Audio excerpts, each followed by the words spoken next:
यार इस्लामाबाद है, शदीद सर्दी है, इतना पाला लगा बैठे ना। ओए होए, इमें पता लगता है सर्दी अंदरों पे हैगी है। आज जब मैं कपड़े पाते बैठा, ये खैर नाल मेरे को ना तो नहीं आता। शलवार मेरे ख्याल है काटन दी है, ते कमीज है बोज की हुन पता नहीं केड़ा कपड़ा होंदे, लेकिन पतला ते ठंडा है। कोट है, हाले मेरा साह चढ़िया बैठा सर्दी कने, ते भला भी बहुत ठंड है। मेरे कने हुन एक फैमिली आई वधी है, साढ़े एक भाई आए वे नाल, उन्होंने बाल हैं, उन्होंने मिसेज ते बेटियां, पूरी फैमिली कट्ठे ही वधी। और वो आए वे सारे अपने वसेब दे इलाके किरे चो उच्च शरीफ चो। उच्च शरीफ को तुम माशाल्लाह चंगे तरीके नाल जानते हुए, बहुत सारे लोग इन निस्बत उथन जुड़ी हुई है, तो समझते हुए ते मैं तले गया। ओए होए, वही गाड़ी चो निकल खड़न ते उथे हाल हवाल किते से। खैर मिलन की खुशी इतना है, वाले सर्दी का पता नहीं लगा, लेकिन जो ही मैं उनको अलविदा करके आया ना, सर्दी पुछ गई टिका के सर्दी आई। मैं कहीं में पता लगता है मेरे जिसम छोड़ो 9 इंच पे है, वाले इंच पे है, चिधारो सर्दी पे है, सर्दी ही सर्दी, और सर्दी का इतना राज है। तो मैं सोचा ना बैठा, मैं किशोर दे जरे थे इस्लामाबाद मजदूरी करेंदे या रांधन,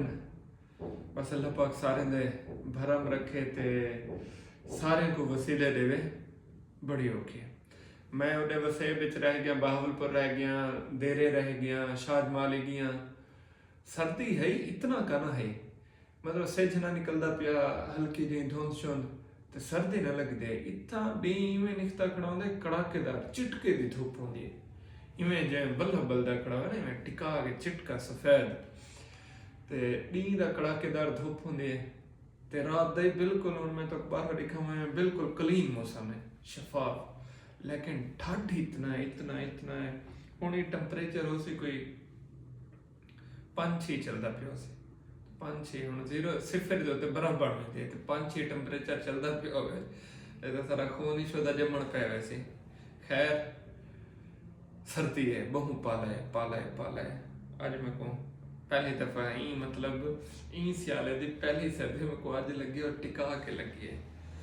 हाय हाय हाय। खैर जेरे तुम मिलन आए वे, तो मैं शुक्रिया अदा करना, और अल्लाह पाक तक को खुश देवे। मेरे नाल तुसा भी सर्दी खड़े रह गए, तो ढेर मेहरबानी। बस मेरे को वैसे पाला लग गया, तो मैं कि चलो मैं वीडियो बनावा चाह, दसा चाह, तुसा ना अफसोस कराए कि तुम्हारी वजह के मेरे को पाला लग गया, तुम्हारी वजह के मेरे को खुशी थी है। और इंशाअल्लाह बहुत जल्द तुसा मेरे कने चाह पीवण सो, या मैं भी तुम्हारे कने चाह पीवण सा। ते गोदा इस्लामाबाद वाला है, कम कार ते जोर है, सारी टीम मेरी एक्टिव है, भावें राइटर हैं, भावें डिजाइनर हैं, भावें एडिटर हैं, या ई कमर्स वाले, शॉपिफाई वाले, या फाइबर चैटिंग वाले, सारे मेरी टीम एक्टिव है, काम के उत्ते जोर है। असा सुमदे खड़े हैं सी 6 घंटे, 6 घंटे टोटल सुमदे खड़े हैं, बाकी ओवरऑल सारा काम के उत्ते जोर है। बस 2 काम है, 3 काम है, या काम करेंगे हैं,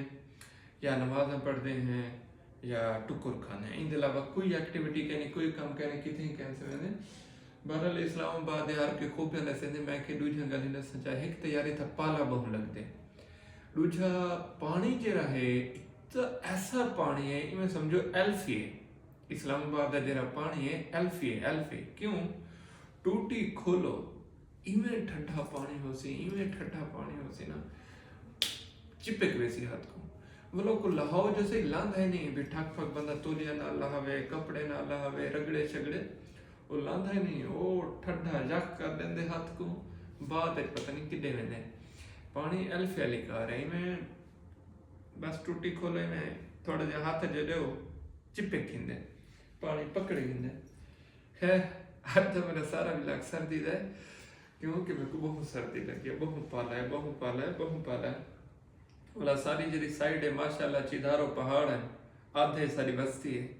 वाल इतना कोई ठंड ज्यादा लगती है। पहाड़ी जो तो वैसे तो इस्लामाबाद पूरे पहाड़ है, वाला सारी साइड से चिधारो पहाड़ है, आधे चसा कोई ज्यादा पाला लगते। खैर सर्दी होवे, पाला होवे, हुनाला होवे, जेहा को जोवे, भाई असा तो मजदूर बंदे असा तो मेहनत मजदूरी करनी है ते काम करने और सारे जिसम च रचा है असा तो असे पोह महीने च रात दा पोह महीने च रात दा सुथना टुंग के कस्से च वड़ के अवांधे बधण वाले बंदे हैं रात दा गन्ने कपण वाले बंदे हैं खावण दे ना वैसे मारन दे ते सारी रात कस्सी दे उत्ते बह के पानी लगा खड़ा होंदे अवांधे ते बैठे होंदे ते सारी रात गन्ने खा के गुजरती है अस ते वो बंदे हैं